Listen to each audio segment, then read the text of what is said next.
Hey, True Grit. I've heard the same thing. I've heard like both fan bases are kind of tired of each respective player, so why not just give me the old swapperoo? I think any Kings fans' hope of getting Ben Simmons will not happen. Yeah, I think it's highly not. Do unlikely. Kings I fans saw a hope for tweet Ben? that said like Kings Yeah, fans, your buddy Bagley Barnes and a pick trade is not that sexy. It's not. It's No, it's really not. not. No. Because the contracts involved are shit entirely. But also 76ers fans have been like drooling over Buddy Hield all of last season. And so now it's like they were But literally not for their all-star play. I guess other that's Ben fair. Simmons. That is probably fair. So yeah, That's maybe fair. for free. Maybe for a second rounder, yeah, second For a round second pick. rounder, Sure, yeah, hell yeah. sure. Yeah, a second round pick to a lottery team doesn't mean that much. Ben could flourish under Luke Walton. True Grit. I love What's that. your Twitter, dude? I want to follow you. I dude. love that, Yo. dude. Honestly, he I love really the could optimism. though. Hey, if you put you got okay, we're now just going into Kings talk now.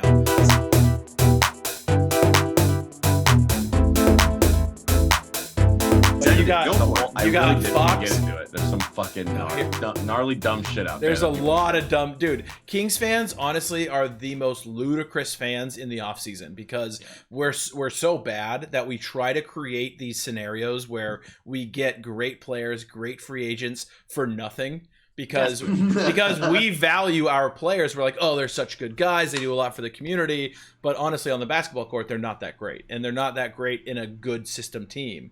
So it's so funny to watch Kings Twitter especially in the with the offseason. contract It's up so like a funny. Buddy Hield. Like, Yeah, no one's it's going to kind take of that. like Jimmy Garoppolo. Like, no, like I would take the player, but not the player and his shitty contract. Exactly.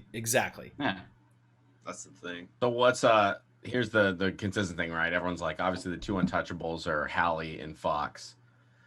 Yeah. There's been so much trade talk, and everyone has their different trade idea and everything. I want a critical thought and your guys' actual opinion. Does it necessarily make sense to build around two great facilitators of the guard position? Damn good Steph and question. Clay. Yeah. Steph Great and example. Clay. Those are Great scorers, example. though. Those two are scorers, though. Huh?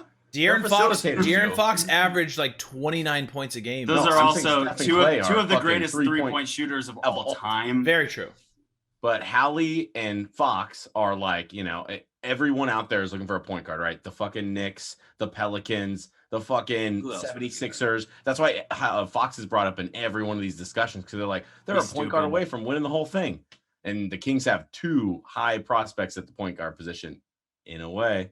I don't want it. I want Hallie and Fox to stay, and I want us to build around them 110%. But that's why all the trade talks out there is everyone wants a point guard.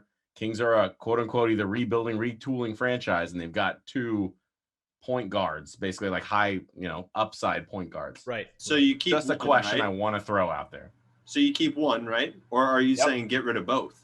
Nope, keep one for sure. So who would I you want to keep them choose both, first? dude. I really want to keep them both, but yeah. Who would you choose? Fuck. Fox, it has to be. But I again, don't here's know, the thing. If we're getting Ben dude. Simmons, If you had to choose one, If you If had I had to to rid of- choose it would one, be Fox. it would Yeah. be Fox, but it's like so me, I'm like, but Halliburton, it's like it's the whole potential thing, right? Like Halliburton's potential could the go future. his ceiling could be higher than Fox. We don't know yet. It's his rookie Totally. season. Spivey just said keep Halliburton.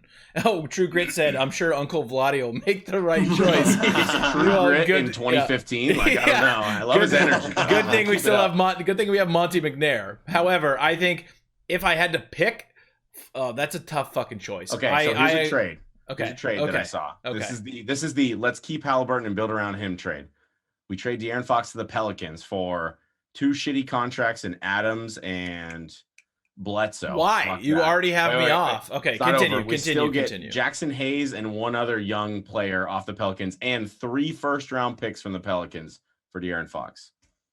4 players, 2 shit contracts that are just get part of the deal, 2 young players that could have upside, and then 3 first-round picks. And then you take those players, you take those picks, and you build around Halliburton. Would you do it? I would say, spoken as a true Kings fan, seeing their quote unquote once again potential, because as Kings fans, that's all we have to look forward to. Seeing what we can do, and we can beat good teams, and then we lose the shitty teams. We play to our opponent. They're I keep thinking we can make the playoffs with this team and a couple extra additions. 100%. But if you get rid of Fox and Halliburton, I feel like you lose that, and then you're rebuilding for another 2, 3, 4, 5 years. The fan base would literally turn on its head, and the team will move to Vegas. Like it's something that they will lose faith in the team. But if we sign another like middle of the road player that's like a kind of an upgrade, or we trade away another like middle of the road kind of a good player, like the Kings have a bunch of like pretty good players, but no one that's like great. If we never get that great guy and we keep signing halfway shitty guys or people like that, it wouldn't that piss off the franchise as well? And then we wait for De'Aaron Fox to request a trade in 2 years, you know, like I think the fan base would rather build around what we have now and try that for 2 or 3 more years and then start the rebuild. If you started the rebuild this season and just like traded Fox and just got picks, I really think the fan base would be pissed. Especially because it's like state. It's what we've been doing for the last 15 years. Like it's at a certain point where we need results now, or else the entire city will freak out. What what are those results? Are they making the playoffs finals, or is it just making the playoffs? Just making the playoffs. That's what I'm saying. It's just we're gonna be dancing in Doko, dude. If we can fucking get we haven't made playoffs since 2006. Yeah. Yikes. I guess like teams like the Suns, I mean, they have a ton of young studs for sure, but gives you hope that it's not always going to be just like a superpower mega team that's going to make it every year. The Suns also has kind of flipped that on its head a little bit, at least, and given us hope. Yep. Mm-hmm. Yep. The Suns hit on all their first round picks too. Fucking Mikal Bridges, fucking Cam Johnson. Yeah. Which also the Kings could have gotten all of them. 100%. Yeah, I saw that John Truitt. Fuck it, blow up and build around Whiteside. I'm about it. I love it. Honestly, I love Hassan Whiteside. He's a great guy, fun on social media. On the court, his era is over. Like the era of the slow big is. No I remember longer. When we signed Whiteside, everyone's like, "Man, how do we get this guy on a veteran minimum deal?" All the Kings fans are like, "What the fuck? How do we pull this off?" And I get it. I get it now. I get it. Totally get it. Oh, it makes sense. You're removed. Yeah, I get it. He does get his. Hey, man, he gets his. Yes, he does. He gets his rebounds. He gets like 2 or 3 block shots, and then he sets like 6 lazy screens a game. That's him getting his. I was gonna say what 5 minutes, 6 lazy screens, and 2 times up and down the court. Yeah, kind of dragging ass. Like I don't know. I will say he's. Oh, go for it, Tom. I was gonna say, do we throw the bag at John Collins? Try and go for that guy. Ooh. I think he would be. He's what John we want Bagley to be. He's what Collins is what Bagley thinks he is. Yes. Yeah, totally, absolutely.